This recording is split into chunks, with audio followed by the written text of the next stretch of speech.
So how many of you guys have ever been to a pro sporting event, maybe it's like a football game, baseball, whatever it might be? My first time, I don't know if you guys remember the first time you ever went.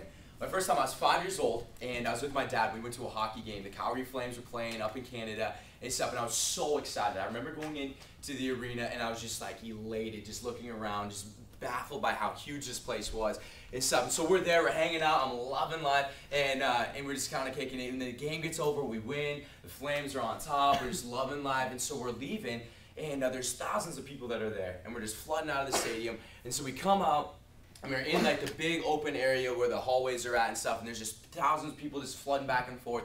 I'm walking with my dad, and I'm just kind of all over the place, and out of the corner of my eye, I see this foam finger hanging out down at underneath this little sink. So, of course, as a 5-year-old kid, I just bolt over there, grab this foam finger, and just so excited about it. So I got my foam finger, and I'm hanging out and stuff, and I'm like looking around, I'm like, oh, where's my dad at? And I find him, and I walk on over to my dad.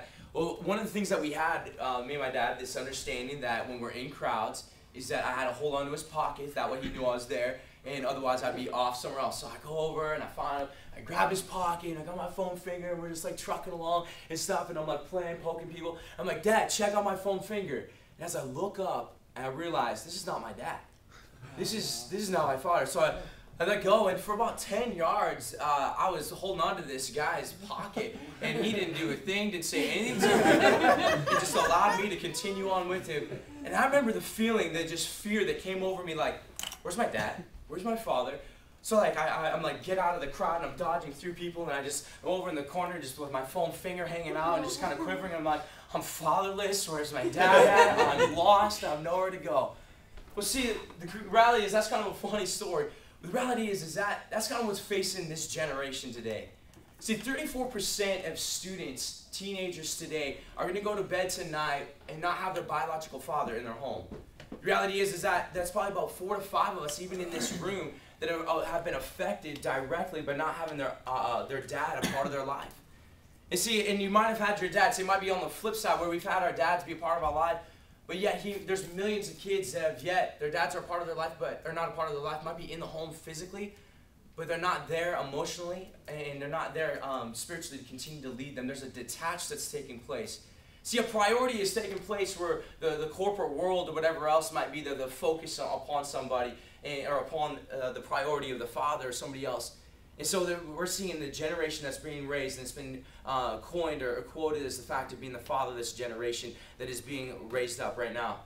And so we're talking about when 34%, just to kind of give a perspective, that's 24.7 million teenagers that are directly being affected by this. And that's not even talking about the people that are indirectly being affected by this.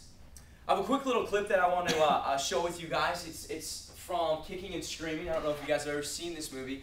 Well, it's very much the same reality. It's about a father-son relationship between Will Ferrell and Robert Duvall and stuff. So Robert Duvall is the father of Will Ferrell and stuff. And so this opening scene is Will Ferrell comes in, and he's running in late to his son's soccer game, and so he comes in, and his son is playing on his grandpa's team, and they're the Gladiators, and the Gladiators are the ultimate team, they're the select team, and his grandpa's coaching him. Well, Will Ferrell comes in a little bit late, and he busts out his video camera, he's like, where's my boy at, where's my boy? And his wife is like, he's on the bench again. And stuff. So we're going to pick it up at this scene right as they're driving home from the game and stuff, and I want you to kind of pay attention to kind of what Will Ferrell kind of says about his dad and the relationship that's taking place there. So it's a quick 2-minute clip. So, bam.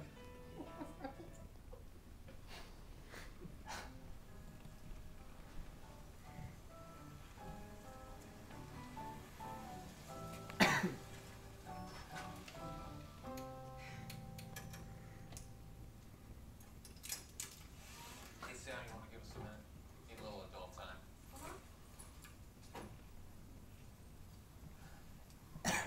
Of all the asinine things my dad has done, this is by far the most asinine.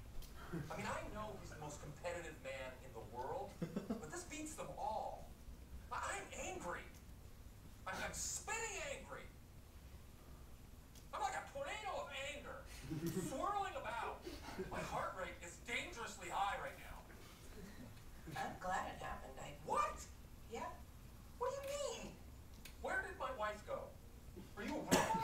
Are you a robot? I'm not a robot. Honey, I know this is upsetting, okay? But you have to try to find the positive in this. It was unhealthy for Sam to play on your dad's team. Now he'll play for the Tigers and have some fun. Okay, look, you're too upset about this, so I'll tell him, okay? No. I need to tell. Bench warmer? Boy, did that hurt my face. Sam? Hey. What are you doing? Internet dating? No. Mail order bride? Look, got some good news. I got you put on a new team. You're not on the Gladiators anymore? No. You're on the Tigers. The Tigers? Yeah. They're in last place. Yeah, but you're gonna get more playing time. Did Grandpa trade me? No. Yes. Wait. Guys, I'm happy this is happening. This is a good thing. You know, it doesn't seem like a good thing, but it's a good thing. Trust me. You do not want to be the kid that's on the other end of the bench. You do not want to be that kid. Because I know that kid. You don't want to be him. Okay. You don't want to be the kid who has such suppressed rage that his heart's about to burst through his chest. You don't want to be that kid that when he thinks about what his dad did to him. I know that kid. I know. That kid lives right here in this house. Oh. Mom! He doesn't know what to do. He doesn't actually. Awesome stuff. That's great. But it's just kind of a quick little clip on the fact of, here's a man that's grown, he has his own son, and he's got such suppressed rage and anger and overwhelming feeling because his father was one that was inside of the home. I mean, but yet there was such a desire for his dad, for him to be successful, and this pressed upon him and stuff. And so it completely just tore them apart in this relationship and stuff. And so I want us to turn into our Bibles to a familiar story that we all kind of know. It's in Luke 15, verses 11 and through 31. And so this is the parable of the lost son, and so many of us have kind of understand this. And so I want us just to kind of briefly go through this. So we got two sons, right? And the dad kind of gives them this inheritance and stuff. And so I kind of look at it as like, here's the younger son that's like, yes, I've gotten, all this cash. I'm gonna go party it up. Where can I go? Vegas sounds like a sweet place to go. There's ladies, I can gamble, I'm hitting strip. So he goes and he squanders all that he has, all that he's got going on, and he goes and he's kicking it down in Vegas and he's doing his thing. Well, he eventually runs out of money, he runs out of all that he has, and he's just kind of desolate. So what does he do? He picks up a job as a dishwasher at Cirque du Circus, and all he can do is kind of eat the leftover stuff that's on the plates, and that's all that's available to him. But the thing is that this guy, he's hitting rock bottom. And life is just desolate and it stinks for him. But then he kind of comes to a realization, and we're going to pick it up here in the verse in the bottom here, in chapter 15, verse 20. It says, so he got up and he went to his father. But while he was still a long way off, his father saw him and was filled with a compassion for him. And he ran to his son and he threw his arms around him and he kissed him. The son said to his father, Father, I've sinned against heaven and against you. I'm no longer worthy to be called your son. Well, as we know, as this is taking place, they throw this huge party. They're having a blast for his son. He's like, man, thank you for coming back. I love you so much. And so then we have the older son that's just like, Pops, what's the deal? What is going on? You didn't even give me a birthday party. Here I am, hanging out with you, serving you faithfully, being obedient and stuff, but you don't even give back to me at all. And then at the end of this parable, it says this, and he's talking to his older son. It says in verse 31, my son, the father said, you're always with me, and everything I have is yours.